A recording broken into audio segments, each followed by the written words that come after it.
कशी आहेस ऋतुजा? मी बरी आहे आई, पण तू इथे अचानक? असं म्हणत लताताईंनी त्यांच्या मुलीच्या हातात एक छोटीशी पिशवी दिली. हे घे, मी तुझ्यासाठी आणलं आहे. त्यावर ऋतुजा म्हणाली, यात काय आहे? आधी तू आतमध्ये ये. नाही, आता नाही, परत कधीतरी येईन. त्यावर ऋतुजा म्हणाली, का ग आई, दारातूनच चाललीस? 5 मिनिट बसून जा. नाही, आज नको, परत कधीतरी. मी इथून जात होते म्हणून विचार केला की जाता जाता तुला हे देऊन जावं. पण यात काय आहे आई? त्यावर लताताई म्हणाल्या, त्यात एक सुंदर ड्रेस आहे. काल मी बाजारात गेली होती तेव्हा मला तो ड्रेस दिसला. तो मला खूप आवडला, त्यामुळे तो ड्रेस मी तुझ्यासाठी विकत घेतला.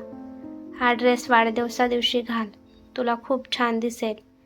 ठीक आहे बाळा, मी निघते.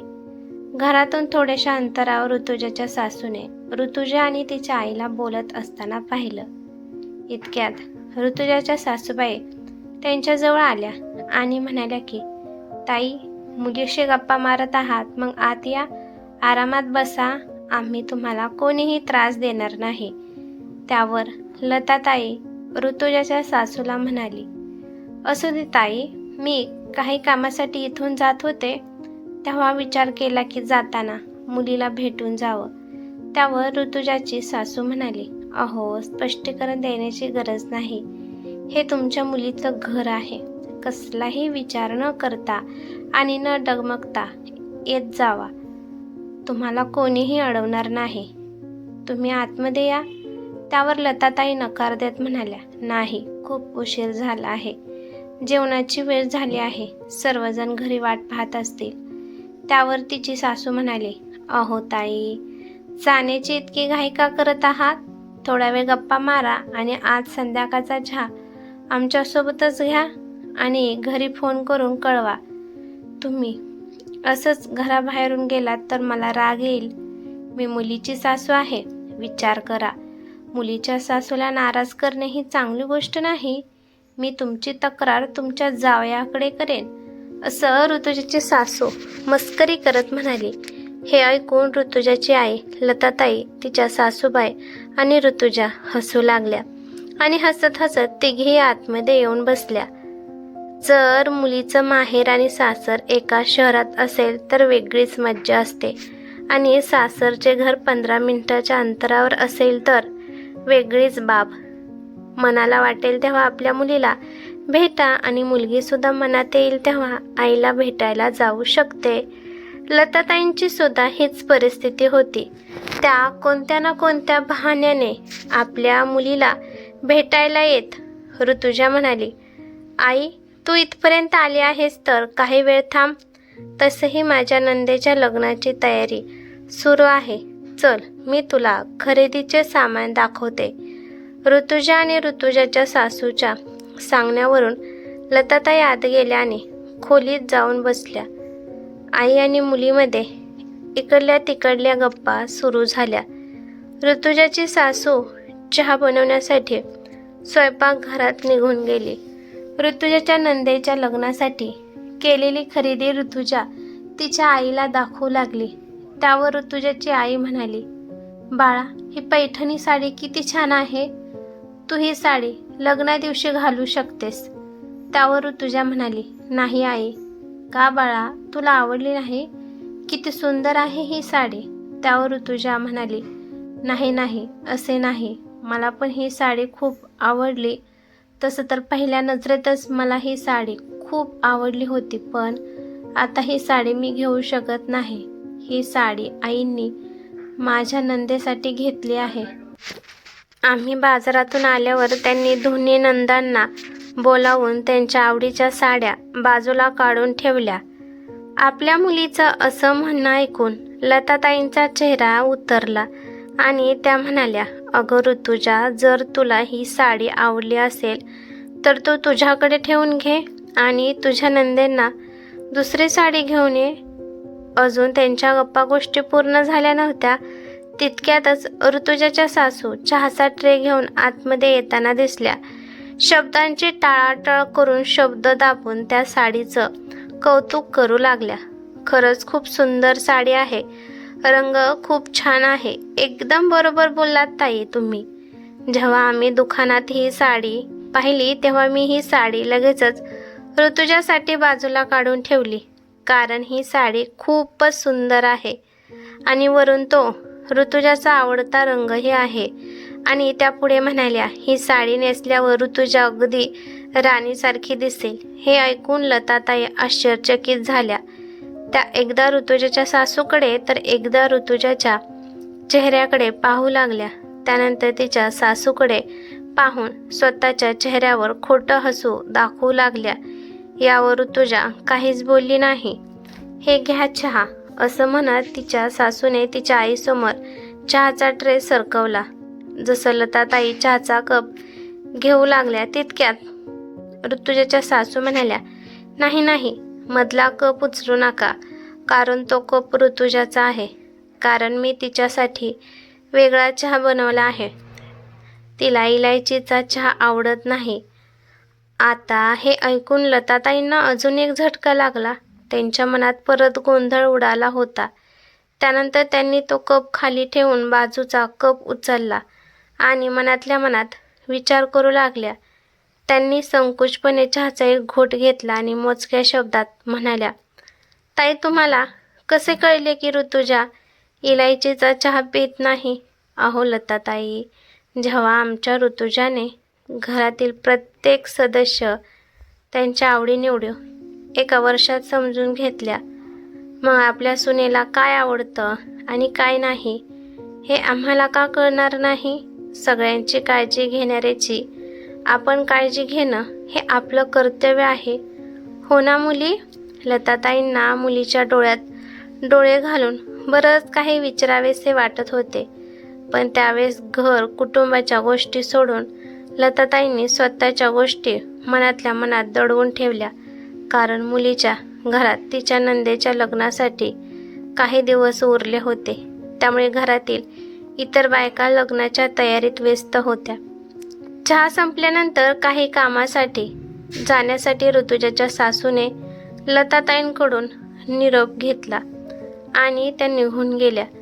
त्यानंतर ऋतुजाने तिच्या आईला विचारलं, काय झालं आई? तू नाराज का दिसत आहेस? तू काय विचार करत आहेस? त्यावर लताताई म्हणाल्या, ही पैठणी साडी तुझ्या सासूने तुझ्या मोठ्या नंदेऐवजी तुझ्यासाठी पसंत करून ठेवली आहे. त्या तर म्हणत होत्या की ही साडी तुझ्यासाठी आहे. मग तू मला मागाशी असं का म्हणालीस? त्यावर ऋतुजा म्हणाली, आई मी तुझ्यासोबत खोटं बोलली, कृपा करून मला माफ कर. खरं तर मला तुला हेच दाखवून द्यायचं होतं की एक अशी वेदना जे तू खूप दिवसांपासून नकळतपणे वहिनीला देत आहेस. त्यावर लताताई म्हणाल्या, ऋतुजा तुला म्हणायचं काय आहे? स्पष्ट बोल. त्यावर ऋतुजा स्वतःच्या आईला समजावत म्हणाली, आई तुला आठवतं का गं?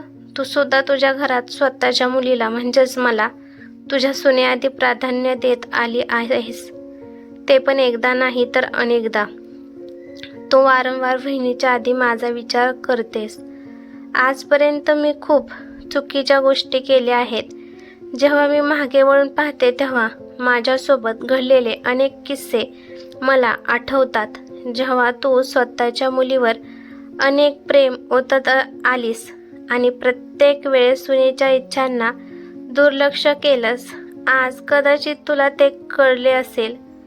तुला क्षणभर वाईट वाटले हे तुझ्या चेहऱ्यावरून स्पष्ट दिसत होते. एका सासूने आपल्या सुनेच्या आधी तिच्या मुलीचा विचार केला हे कळल्यावर तुला माझ्या सासूचा राग आलाच असेल. पण आई तू सुद्धा आजपर्यंत हेच करत आलीस. आठवते का? आई घरात काही आणलं जायचं तेव्हा सर्वात आधी मला, त्यानंतर तुला आणि शेवटी जे काही राहायचं ते तू वहिनीच्या हातात द्यायची. हे मला चांगलं आठवतंय. पण आज जेव्हा तुझ्या मुलीसोबत काही वेळासाठी असं घडलं तर बघ तुलाच किती त्या गोष्टीचं वाईट वाटलं. आई तुला असं करणं अयोग्य वाटत नाही का? आई जेव्हा वहिनी घरात कधीही कोणासोबत वाईट व्यवहार करत नाही तर तू तिच्यासोबत असं का वागतेस? असं करणं तुला शोभतं का? काही गोष्टी आपल्या सुनेच्या हातात नसतात. तर त्या सासूच्या हातातही असतात. तू मला नेहमी हेच समजावत आलीस, पण माझी सासू तुझ्यापेक्षा जास्त खरं वागली. माझ्या सासूने दिखाव्यासाठी नाही तर मला मनापासून त्या घरातील मुख्य सदस्य मानतात. त्यांनी मला या घरात आपलं असं मानलं आहे. या घरातील समन्वय आणि परस्पर प्रेम ही माझ्या सासूची विचारसरणी आहे. त्यामुळे त्यांनी खूप गोष्टी जपून ठेवल्या आहेत. माझ्या सासरच्या घरी साध्या बांगड्या खरेदी केल्या तरी माझी सासू प्रथम मला बोलवून ती गोष्ट दाखवते आणि जर आवडली असल्यास ती गोष्ट मला घेण्यास सांगते. मी खूप नकार दिला तरी त्या मला कसल्याच बाबतीत मागे ठेवत नाहीत. त्यांचं असं म्हणणं आहे की दुसऱ्या घरची मुलगी जी 23 वर्ष तिच्या आईवडिलांची लाडकी होती, ती आता आमच्या कुटुंबांचा कणा आहे. ते आमच्या घरात आयुष्यभर सर्वांची काळजी घेण्यासाठी नाही तर आमच्या घराचा भाग म्हणून आली आहे. आपल्याला तिची काळजी घ्यावी लागेल आणि हीच या घराची ओळख आहे. त्या दोन्ही मुलींवर प्रेमही तितकंच करतात, पण त्याचवेळी त्या त्यांच्या दोन्ही मुलींना सांगतात की आता त्यांचं सासर आधी येतं आणि माहेर नंतर. पहिल्याच दिवसापासून त्या म्हणाल्या होत्या की माझ्या ऋतुजाच्या सगळ्या गोष्टीवर सर्वात आधी अधिकार असेल आणि हीच गोष्ट त्या नंदांच्या सासूंनाही सांगतात. पण माझ्या माहेरी असं कधीच झालं नाही. मला अजूनही आठवतं की आजपर्यंत तू सर्व गोष्टी उलट करत आलीस. तू कधीही वहिनीला पुढे येऊन दिलं नाहीस. एक साधं फळ जेव्हा घरी आणलं जायचं तेव्हा सर्वात शेवटी जे काही उरायचं ते तू वहिनीला द्यायची. त्यामुळे सुद्धा तू वहिनीची आवड कधी पाहिली नाहीस आणि त्यामध्ये वहिनीने सुद्धा तुला कधीच प्रत्युत्तर दिलं नाही. पण तिला मनातल्या मनात या गोष्टीचं नक्कीच वाईट वाटत असेल आणि त्या विचार करत असतील की त्यांचे लाड त्यांच्या माहेरीच पुरवलेले गेले. सासरी कोणालाच त्यांच्या आवडीबद्दल विचारलं गेलं नाही, म्हणून हळूहळू ती तुझ्यापासून लांब जाऊ लागली. कदाचित हेच त्यामागचं कारण असेल. मी बऱ्याचदा त्यांना त्यांच्या उदासीचं कारण विचारलं, पण ती मात्र काही नाही असं म्हणून गोष्टी टाळून द्यायची. मी वहिनीच्या दुःखाचं कारण हळूहळू समजू लागले. सुनेची काळजी घेणं आणि तिचा आदर करणं किती गरजेचं आहे हे आज मला कुणाची वहिनी तर कुणाची सून बनून याचं महत्त्व चांगल्या प्रकारे समजू शकलं आहे. एक मुलगी म्हणून मला तुझं बरोबर वाटत होतं की तू माझ्या सुखाचा एवढा विचार करतेस, पण आज सून या नात्याने तू एक चांगली सासू बनू शकली नाहीस हे मला कळालं आहे. आजही तू माझ्याबद्दल सगळ्यात आधी विचार करतेस, पण घरी बसून असणाऱ्या तुझे सुनेचा विचार मात्र तू शेवटी करतेस. तू माझ्यासाठी आणलेला हा ड्रेस तुला आवडला का हे तू वहिनीला विचारलं का? नाही ना. आई वहिनी जेव्हा घरी काही बनवते तेव्हा ती सर्वांचा विचार करते. तिच्या मनात कोणाबद्दलही असमतेचा विचार नसतो. सगळ्यांना आनंदी करण्यात ती कुठलीही कसर सोडत नाही. कदाचित ती सर्वात शेवटी स्वतःचा विचार करत असेल. हे सर्व ऐकून लताताईंना त्यांच्या वागलेल्या सर्व गोष्टी आठवू लागल्या. त्यांच्या डोक्यात अनेक विचार येऊ लागले. आज घरी परतत असताना लताताईंच्या पावलांसह त्यांच्या मनात बरंच काही चालू होतं. मुलीच्या सासूची विचारसरणी खरंच खूप खूप चांगली आहे. प्रत्येक सासूने ही विचारसरणी आत्मसात केली पाहिजे. त्यांनी स्वतःला बदलण्याचे वचन देऊन स्वतःच्या मनाला खूप समजावले. जुनी विचारसरणी मागे टाकून वेगाने नवीन सुरुवात करण्यासाठी त्यांनी त्यांच्या घरात प्रवेश केला. आता लताताई त्यांच्या विचाराने पूर्णपणे बदलल्या होत्या. खरं तर या विचाराची सुरुवात त्यांच्या मुलीच्या सासूने केली होती, पण आता याच विचारांची साखळी पुढे वाढवण्याची वेळ माझ्यावर आली आहे असा विचार करून त्या अगदी व्यवस्थितपणे त्यांच्या सुनेसोबत वागू लागल्या. ही कथा कशी वाटली ते मला कमेंट करून नक्की सांगा. कथा आवडली तर लाईक शेअर नक्की करा आणि चॅनेलवरती नवीन असाल तर चॅनलला सबस्क्राईब करा. धन्यवाद.